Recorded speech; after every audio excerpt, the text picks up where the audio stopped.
South Africa should take a long, hard look in the mirror as we work our way out of the wreckage of the Zuma years. Former President Jacob Zuma's use of the term clever blacks to describe his critics and enemies was not meant as a compliment. A clever black was someone who, according to Msholozi, questioned the rules as he made them up. Those who applied their minds to our ex-number one's fantasy world with benefactors, the boys' battles, and ate the state. We now know that Zuma's worldview does not include the Constitution of the Republic of South Africa in any shape or form, even as it was conceived in the Freedom Charter. We now live in it, dear compatriots, and are digging our way out of it. It being a wreckage of Zuma's ANC accelerated wrecking ball. But we brought ourselves to the brink of disaster through our own stupidity. According to Homer, even the fool is wise after the event, although we might take issues with that one. Jacob Zuma is not an idiot. Not at all. He is a sharp, cunning and ruthless strategic thinker with no moral compass, willing to crush whoever and whatever stands in his way, including and specifically the law. We are where we are because we believed in Jacob Zuma and his tsunami.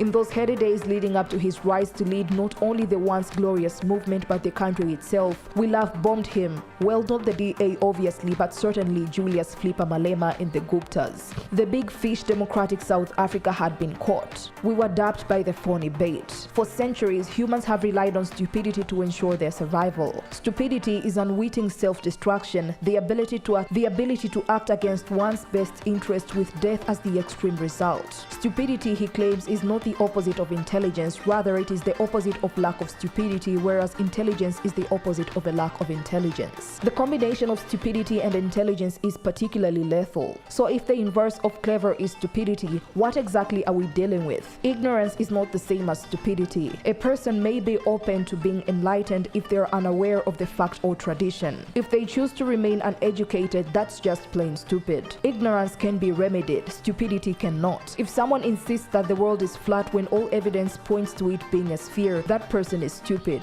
Avoid making eye contact and walk away. Years ago, while working for a hugely popular family magazine, I was assigned to interview a man who was described in the headlines as the unluckiest man in South Africa at the time. Regarding the never-ending series of mishaps that befell Boti prompted deeper thought. Why did all of this nonsense keep happening to just one person? Poisoning, suicide, a political witch hunt, spies, agents, traitors, scorpions in the rafters have all followed the Zuma family. Boti lived in one of those white working-class council houses and at the age of 32 had almost drowned in a fishing trip, escaped unscathed from a car wreck, and had been electrocuted when he touched a live wire. Boti was also in the process of constructing a largest porta pole in the area when his dreams came crashing down around him. All of a sudden, the entire side collapsed. The outside had more water than the inside. I'm not sure if there was a problem with the pipes. The brick paving then collapsed. Then the front of the house began to crack and everything collapsed, he explained. Boiti's bad luck began on a fishing trip off St. Helena Bay. Boiti, his younger brother, his half-sister and a friend were also on board. The sea became extremely rough and many other boats were returning to the quay. We were hit by a 5-meter wave the next thing we knew.